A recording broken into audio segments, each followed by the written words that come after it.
I'm not crazy. But this is Frank. I've been drawing Franks in different forms since 2019. He's appeared in many different artworks over the years on my pursuit to enhance my artistic skills. And today is a very scary adventure for yours truly. I'm going to be challenging myself on an art material that I haven't touched since high school. Yeah.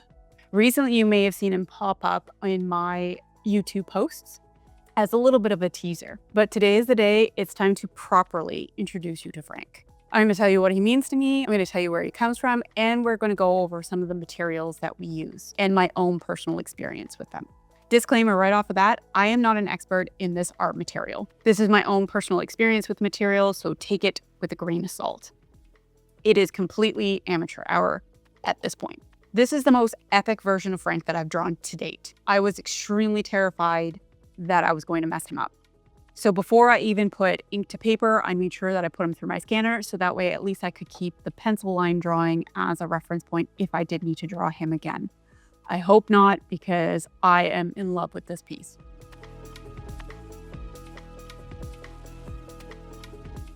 Right off the bat, I ran into my first hiccup. The ink bottle that I had was so old that when I went to go actually put the pen into the ink, it was so thick that it was like sludge. I ended up adding water to the mix to get it to flow properly.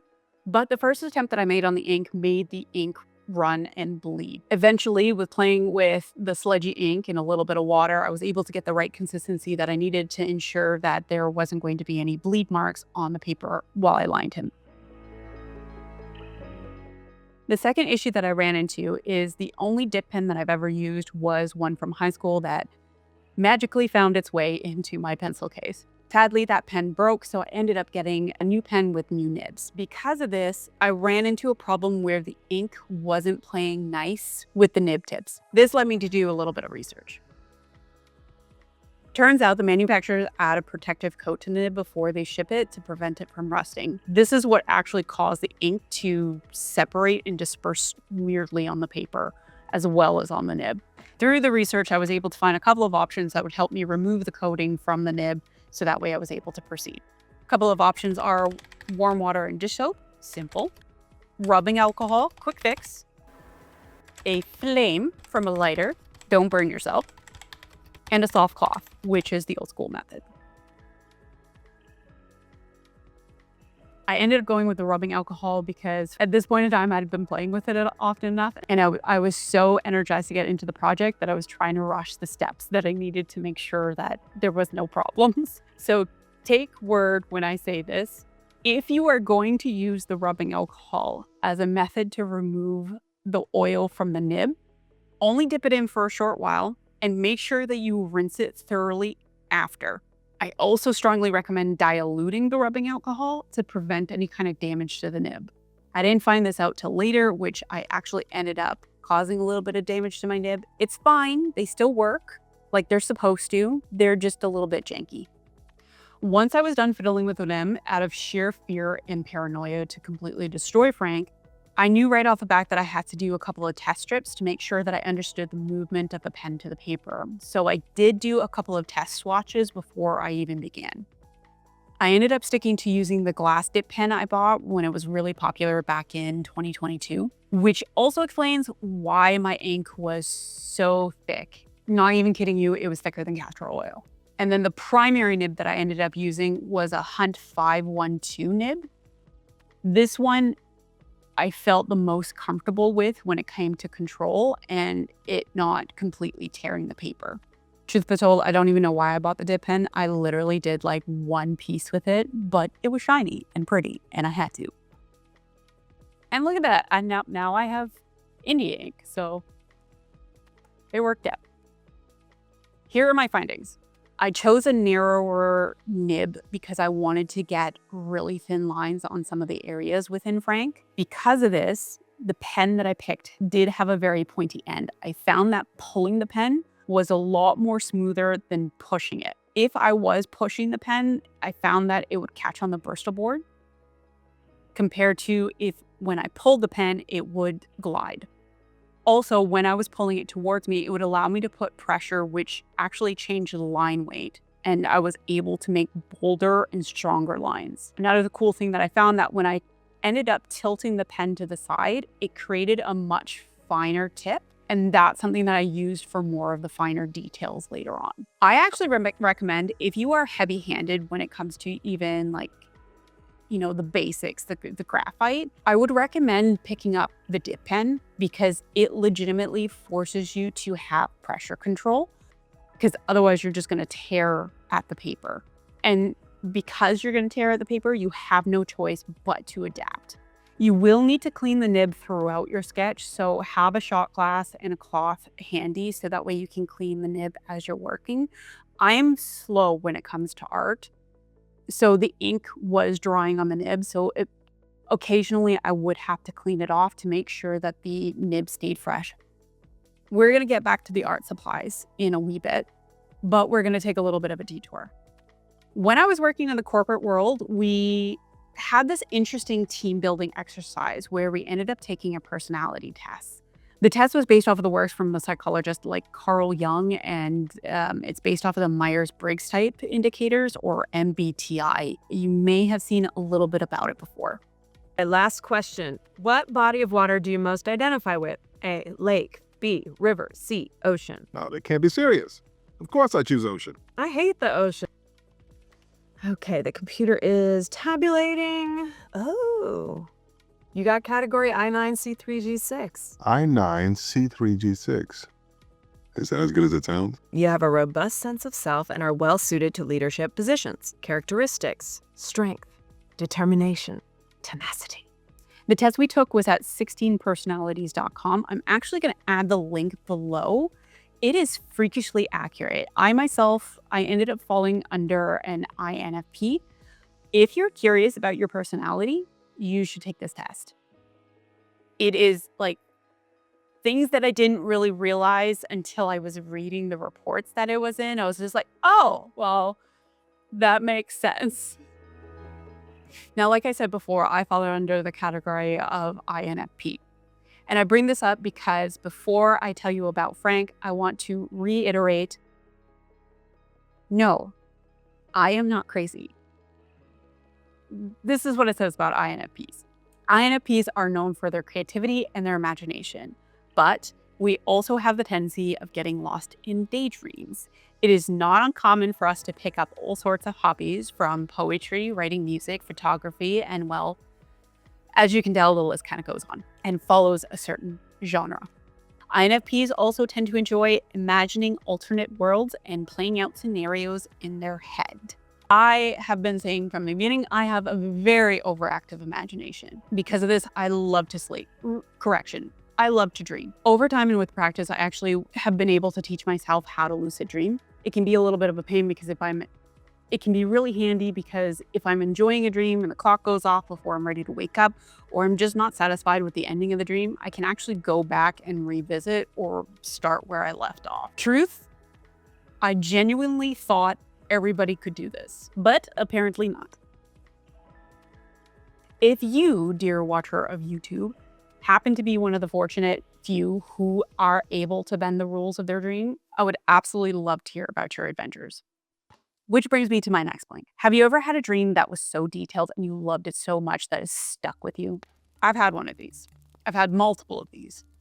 But there was one specific dream that the scenery, the adventure, the details, I loved it so much that I kept forcing myself to go back to this dream whenever I possibly could. Because, well, I'm cool and my brain can do that. Absolutely zero practicality in the real world, but it passes the time. I was a little bit inspired by like a Sherlock Holmes episode that I saw where he was talking about his mind palace. And in his mind palace, he's able to keep and store like all of his facts and similes and areas that he's able to find. So when it helps him do the recall. So I remember thinking to myself, you know what, why don't I do that? So I ended up taking this dream and modifying it into almost like my own mind palace, where I can like walk around and interact with certain things whenever I chose to. This is where Frank comes into play. Frank appeared in one of my dreams one day, and he's kind of just stuck around and been there. Right off the bat, when he appeared, I already knew everything about him because, it's my brain and it just filled in the pieces for me. but he does live in a specific area in this mind palace that I created. It looks similar to a library, but Frank was actually created for a specific duty. Now, Frank is actually a shapeshifter who spends probably about 70% of the time in a form of an octopus. He does have reasons for it. His main task is to maintain and organize my important memories. Some good, some bad, and some really bad. So all of the memories are kept in bottles, but the bad memories, they're rather corrosive and can deteriorate bottles and anything that keeps them locked up. If they do escape or start to leak, they can run rampant if left unchecked. So he is in charge of maintaining the bottles as well as keeping track of them. For him, this can be a little bit time consuming with all of the tasks that he has within a day, which, to be honest with you, I haven't got around to giving him any more chores in my dream life. But because of these tasks, this is why he prefers to be an octopus. It gives him the ability to do 8 different things in 8 different ways and complete the tasks much faster. Now, the cool thing about Frank is he doesn't swim in water. He swims through the air as if he was swimming in water, which is kind of cool because it helps him easily navigate around the many shelves of memories that I have. He doesn't actually speak, though. It's more telepathic. Honestly, if I had to put him into real world terminology, I think he would be considered my subconscious, or like for those who like have a narrator in your head, but it's you, that would be Frank. Now, Frank's personality is very similar to a sarcastic old man who is a little bit of a worrywart. I will say this though, he does keep me humble. If I'm being cocky or if I'm being rude, he'll actually use some of the memories and life lessons that I've learned in the past to keep me grounded. Now, you have to understand this mind palace that I've created is not only filled with these memories, but it's also filled with things that I love. So for example, I deleted half my footage. Okay, so like I was saying, I love Harry Potter. So of course I have to have like floating candles and a giant hearth in the back and, the staircase that appears and reappears whenever I want it to. My entire Mind Palace library area, it's filled with a bunch of gems that I've seen in my IRL adventures, trinkets and gadgets and things that I found interesting through the years. It smells of old books and like a sun-worn tapestry I've seen in Malta and, various aspects of history that I'm obsessed with. I'm addicted to watching documentaries, so I will pull little things that I find interesting and put it in this mind palace. One of the things that I have is like this circle disc that I saw in one of the documentaries that I was watching. The weird thing about Frank is that I designed him a bed like a long time ago in this place of mind of mine, but his favorite place to actually hang out is in this stone hoop that I saw. If I remember correctly, the stone hoop comes from the Mayan culture, and it was a part of a game called Pits. If you've ever been to Mexico, checked out the pyramids, checked out a couple of the documentaries that are on Disney Plus, or even if you're obsessed with cartoons like I am, it's featured in the movie Road to El Dorado. If you know what I'm talking about, then it makes total sense. If not, you can actually see it in the corner of where I've drawn Frank. If I can't find Frank amongst the shelves, or if he's not like trying to scare me by like jumping out of the corner disguised as lemur, I can often find him taking a nap in the middle of this Mayan circle. It's his favorite place to hang out. I can understand that it sounds weird that I have like this weird world inside of my mind that I venture into. But if you think about it, if you're going to become an artist, if you're going to become a novelist, especially in the realm of like fantasy, you have to create these spaces for yourself. And that's basically what I've done. This is just a tiny glimpse into the world that I've created based off of this one dream that I have. My goal over time is to slowly bring this world into life on paper, so that way I can show the world and write the story of it. But I keep going back because every little detail counts, to me at least. I want to know what the stone smells like. I want to see what the buildings look like. I want to understand the mechanisms or why my brain has created these characters that are reoccurring in my dream. As much as I can lucid dream, there's a lot of aspects within the dream that just pop up by themselves subconsciously. And thank goodness for that, because otherwise it wouldn't be much of an adventure. There's nothing wrong with having an imagination and playing around in it. As much as my grade 3 teacher told me that I needed to pay attention in class, I wouldn't have created this world without that small aspect of myself to bring the story to life. Now, if you're still with me and don't think I'm a complete and total lunatic at this point, here are my final thoughts on my experience with the dip pen and ink. I absolutely love this medium. Not a surprise, you guys, if you've already been to my channel, you already know that I've already started to pick up an obsession with the acrylic paints. So to use the indie ink isn't much of a jump. I definitely need to practice on control with the pen. And I want to try out the other nibs as well, because there are finer nibs and broader nibs that you can use. And I really want to play around with it and get like consistent lines. I can't draw a straight line, at least at this point, with one solid fluid movement. So here's my plan to improve. I have created a bunch of cardstocks that I'm going to be practicing the dip pen on. As well as that, the imagery is of plants and leaves, because those are also some of my weaker points that I have. And I'm going to make a goal to post at least one short a week until I have a large collection of these cards, where it's practicing not only flower leaves, but also purple leaves, and I think I might add a couple of fruits into there. We'll play it by ear. But this should help me practice my line work and movements with the leaves for, future projects. And I think it will be cool once I complete all of them. Then I can choose, do I want to keep them in black and white, or do I want to color them in? Am I going to use paint? Am I going to, I could upload them and turn them into digital stocks. I don't know. We're going to play it by ear. We'll see how everything goes. Here are my non-negotiable points that I strongly recommend you have in mind before you start dipping. Let me reiterate, I am not an expert. This is my own personalized takeaway from my own personal experience. 1, prep your nibs. If they are brand new, the protective oil will be your enemy. Number 2, water and wipe. Always have a little water and a cloth handy to clean the nib. Trust me, the moment that the pen gets gunky, you are going to notice a huge difference. And number 3, always have a scrap piece of paper beside you to test after every single dip to make sure that you're getting the right ink consistency and the amount.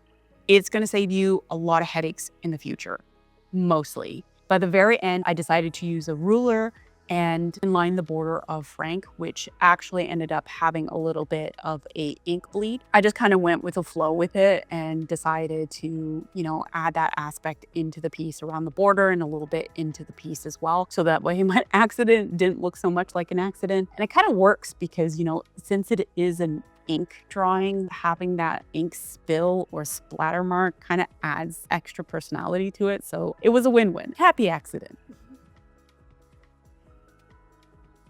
I still don't know what I'm going to do with Frank. I might just leave him as an outline because he looks wicked as he is now.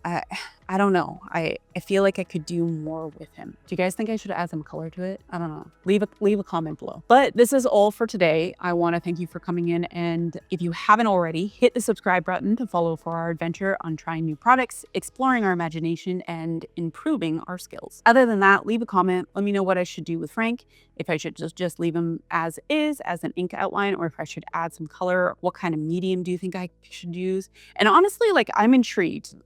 If you guys do have a crazy dream, or you've adapted, something from your imagination or from your dream life into something real, I would be excited to hear about it. 1, to know that I'm not a complete and total lunatic. And 2, it amazes me at how far the mind can really take somebody. So I'm actually interested in hearing about it. Other than that, yeah, I hope you like this video. Go touch pink. Bye.